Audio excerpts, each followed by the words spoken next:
안녕하세요. 이번 시간에는 인풋에 대해서 조금 더 다뤄볼 생각인데요. 두 가지 버전으로 해보겠습니다. 하나는 이제 아이디어원 사이트에서 해볼 예정이고, 두 번째는 이제 주피터 노트북에서 해볼 예정입니다. 아이디어원에서 인풋을 주는 거에 대해서 약간 헷갈릴 수 있기 때문에 이렇게 두 가지 방법으로 나눠 봤습니다. 먼저 아이디어원에서 진행을 해보겠습니다. 그래서 제가 그 교재에서도 말씀드렸다시피 인풋 함수를 쓰면 이제 사용자한테 인풋을 받아올 수 있습니다. 그래서 간단하게 변수를 x라고 지정을 하고 input 이렇게 해서 하면 되고요. 저번에 말씀드렸다시피 아이디어 1에서는 그 인풋을 주실 때 사전에 이제 먼저 주셔야 되는데요. 여기서 이제 hello라는 말을 써 보겠습니다. 그리고 여기서 x를 이 헬로라는 인풋 값을 x로 넣어주고 x는 변수에 넣어주고 이것을 프린트해보는 것을 실행해 보겠습니다. 똑같이 따라해 보시면 좋을 것 같아요. 그래서 런을 돌리면 어, 네, 잠시만요.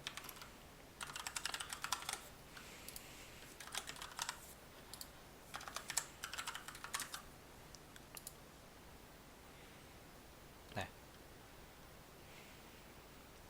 이렇게 헬로가 아웃풋 이게 조금 헷갈릴 수도 있는데 위에 있는 게 이제 저희가 입력값을 넣어준 거고 밑에 있는 게 프린트 된 것입니다. 그래서 in, out으로 이제 구분해 주면 되고 여기 보시면 헬로라고 잘 나오는 것을 확인할 수 있습니다. 그래서 어떻게 보면 이게 되게 헷갈릴 수 있기 때문에 이것을 주피터에서 다시 한번 설명을 드리도록 하겠습니다. 이게 주피터에서 하면 조금 더 덜 헷갈릴 수 있기 때문에요. 네, 그래서 주피터에서 한번 똑같이 해보겠습니다. 그래서 x를 똑같이 변수로 주고, 네, 그리고 프린트 x라고 넣어 보겠습니다. 그래서 이거 런을 돌려보면요. 주피터 같은 경우는 이렇게 입력값을 별도로 입력할 수 있게 창이 새로 뜹니다. 그래서 여기다 똑같이 헬로라는 걸 넣어 보겠습니다. 그러면 위에 있는 거는 똑같이 저희가 아까 보여드렸다시피 인풋을 넣어준 헬로 값이고요. 밑에 있는 거는 이제 아웃풋으로 나온 헬로 값입니다.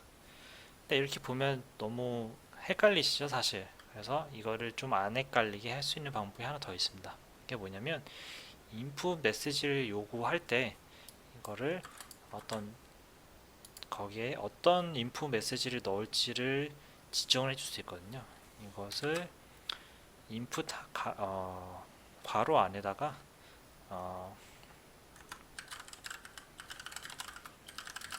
입력값을 넣어주세요 라고 하고 그 값을 다시 런을 해보겠습니다. 그러면 왼쪽에 보시다시피 입력값을 넣어주세요 라고 저희가 입력한 대로 값이 뜨고요. 여기다 똑같이 헬로라고 적어보겠습니다. 그러면 입력값을 넣어주세요 헬로라는 게 인풋으로 들어가는데 여기서 이제 입력값을 넣어주세요는 저희가 입력한 거기 때문에 이것은 그 x 값이 들어가지 않습니다. 저희가 입력한 헬로만 x 값으로 들어가고 이것을 프린트 x를 했을 때 보시다시피 헬로만 나오는 것을 확인할 수 있습니다. 그래서 이렇게 인풋 값을 요구할 때도 사실상 어떤 메시지를 같이 넣어서 입력할 수 있는데 그 방법에 대해서 보여드렸고 잘 활용해 주시면 좋을 것 같아요. 그래서 조금 더 한 가지 더 예제를 해볼 예정인데요. 예를 들어서 저희가 이번 시간에는 연산에 대해서 배웠잖아요. 그래서 연산을 조금 응용을 해봐서 어떤 숫자를 넣어줬을 때 인풋 값으로 요구를 했을 때 이게 홀수인지 짝수인지 판명하는 코드를 한번 보여드리도록 하겠습니다. 그래서 이것도 한번 따라해 보시면 좋을 것 같아요. 그래서 이번에는 넘버라는 인풋 값을 넘버라는 변수에다 인풋 값을 입력해 보겠고요. 그 다음에 숫자를 넣어주세요 라고 해보겠습니다. 그리고 프린트 그리고 사실 여기서는 넘버를 int라는 함수를 써서 한 번 더 해줄게요. 근데 이 int가 뭐냐면 숫자를 넣어주세요 했을 때 input 값이 들어가면 이게 이제 문자형으로 들어갑니다. 문자형으로 들어가는데 이것을 숫자형으로 바꿔주는 함수입니다. 근데 이 부분에 대해서는 이제 다음 시간에 배울 거기 때문에 이렇게만 알아두시면 좋을 것 같고요. 다음 시간에 더 자세히 설명드리겠습니다. 그리고 이제 연산을 좀 활용해 볼 건데요. 연산 중에 이제 퍼센티지 연산을 저번에 알려드렸어요. 이게 뭐냐면 나머지를 알려주는, 나머지 값을 돌려주는 그런 연산이라고 말씀드렸어요. 근데 우리가 수학에서 배웠을 때 2로 나눴을 때 나머지가 0이면 짝수이고 2로 나눴을 때 나머지 1이면 홀수라는 거를 이제 배운 기억이 있을 거예요. 그래서 이걸 활용해서 넘버를 나머지 연산자인 나머지 연산자와 2로 연산을 했을 때 이게 값이 0이면 짝수이고 이게 1이면 홀수에 있죠. 똑같이 제가 설명드렸다시피. 그래서 이걸 통해서 이제 판별할 수 있는데요. 이거를 런을 해보겠습니다. 숫자를 넣어주세요 라고 나오죠.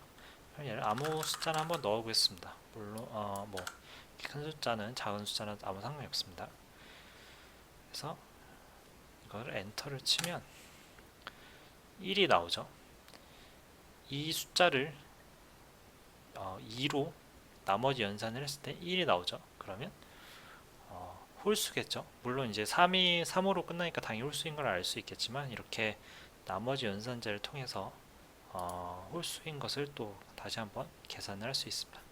동일하게 예를 들어서 이번에는 이제 짝수를 넣어보죠. 44 이건 당연히 짝수겠죠. 이걸 엔터를 쳐보면 나머지가 0이 나오죠. 그러니까 이게 짝수이기 때문에 나머지가 0이 나오는 겁니다. 네. 이렇게 이번 시간에는 이제 인풋 값을 받는 것을 아이디어 1 버전과 주피터 버전으로 설명드렸고요. 간단하게 이제 짝수인지 홀수인지 그 인풋 값을 받았을 때 그 값이 짝수인지 홀수인지를 알려주는 예제 코드를 한번 설명드려봤습니다. 네, 감사합니다.